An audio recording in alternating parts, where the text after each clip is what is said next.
अंधारात का होईना पण एकी होती नाही. तुम्ही उजागर केली, दुवा निर्माण केला.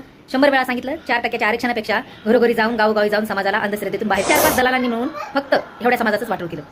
जय भीम, जय संविधान, जय शिवराय. नमो बुद्धाय. मित्रांनो, आरक्षण उपकरणाच्या नावावर 2 समाजामध्ये फूट. रुक्मिणी लोंढेचा मोठा दावा.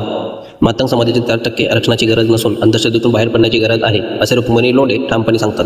2 समाजामध्ये एकी असताना आरक्षण उपकरणाच्या मुद्द्यावरून काही समाजकंटकांनी फूट पाडली का? मातंग समाजाला तुमच्या पुढाऱ्याची गरज आहे का? नेमकं रुक्मिणी लोंढे काय म्हणतात? संपूर्ण व्हिडिओ नक्की पहा आणि आपल्या प्रतिक्रिया कमेंटमध्ये नक्की नोंदवा. मातंग समाजातून कुणी म्हणलं नव्हतं एक 60-70 वर्षानंतर कुणीतरी गोऱ्या पांतोंडाचा नेता तयार व्हावा, आमच्या समाजाचा पुढारपण त्यानं करावं, आमच्या समाजाला ह्याची गरज आहे, ते तू ठरवलंस. काही ठिकाणी नाल्याचे कामं करत करत तू ठरवलंस. तू झालास आमच्या समाजाचा लीडर, कारण तुला समाजाची गरज नव्हती, समाजाच्या नेते मताची गरज होती. हे ठामपणे मी सांगते. मी पहिल्यापासून विरोध करते आणि विरोधच करत राहणार. तुम्ही 4-5 डोक्याला चांगले चांगले पण होते. बाबासाहेब सांगणारे भले चांगले होते, मंचावर बसणारे, त्यांना ऐकायला आम्हाला खूप भारी वाटायचं त्यांच्या तोंडातून बाबासाहेब. पण ते सध्या तुझ्यासारख्या नासक्या कांद्याच्या नादी लागून सडले. तू सडलास, 4-5 अजून नासके कांदे सडवलेस, सगळ्याचा ग्रुप झाला आणि तुम्ही परत समाजाला बिघडलं. आम्हाला गरज नव्हती आरक्षणाची, आम्हाला गरज होती एकीची, बाबासाहेबाच्या महार समाजाची. ज्या महार शब्दाचा तुम्हाला त्रास होतो त्या समाजाची. या बुद्ध समाजाच्या हाताखाली मातंग समाज एक लहान भाऊ म्हणून राहत होता. वेळोवेळी सांगितलं मी, पण काही फरक पडला नाही. तुझ्या एका चमच्याने मला माझ्या पहिल्या व्हिडिओला कमेंट केली, मला फोन केला की तू आम्हाला सांगू नको की आम्हाला आमचा नेता हवाय की नाही. त्या दिवशी मी त्याला सांगितलं होतं की भविष्यामध्ये ही गोष्ट लय घातक ठरणार आहे. तुमचं काय झालं? तुमच्या नेत्याने पोट भरलं का नाही? त्यानं गडगंज पैसा झाला, RSSनं पुरवला, कोणा दलालानं पुरवला, सगळ्या जगाला माहिती.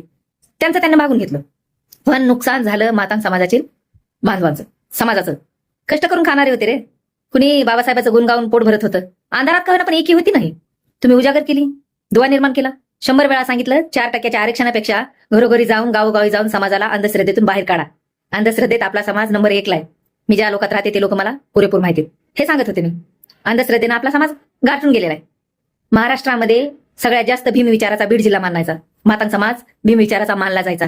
तुमच्या माहितीसाठी सांगते, महाराष्ट्रातून फक्त बीड जिल्ह्यातच माजलगाव, बीड जिल्हा, हे सगळा एरिया, ह्या एरियामध्येच फक्त मातंगांनी उठाव घेतलाय. आणि ह्या मातंगांनी RSSच्या दलालाच्या नादी लागून उठाव घेतलाय. इतर कुणाला आहे? धाराशिव, सोलापूर, लातूर, काल मालेगाव. अरे किती मातंग समाज बाहेर पडतोय आता बाबासाहेबाच्या विचारात राहण्यासाठी. म्हणजे तुम्ही 4-5 दलालांनी मिळून फक्त एवढ्या समाजाचंच वाटोळ केलं. बीड जिल्ह्यातले चांगले चांगले मी म्हणणारे पुढारी तुमच्या नादी लागून भ्रष्ट झाले. मी काय, मला ही गरज होती सांगायची. पोटावर पाय दिले तुम्ही लोकांच्या. गाणे म्हणून 4 भजनं करून काही ना काही समाज जगत होता का ना बाबासाहेबाचे गुण गाऊन? कशाला कोण म्हणलं होतं तुम्हाला आमचा नेता म्हणून?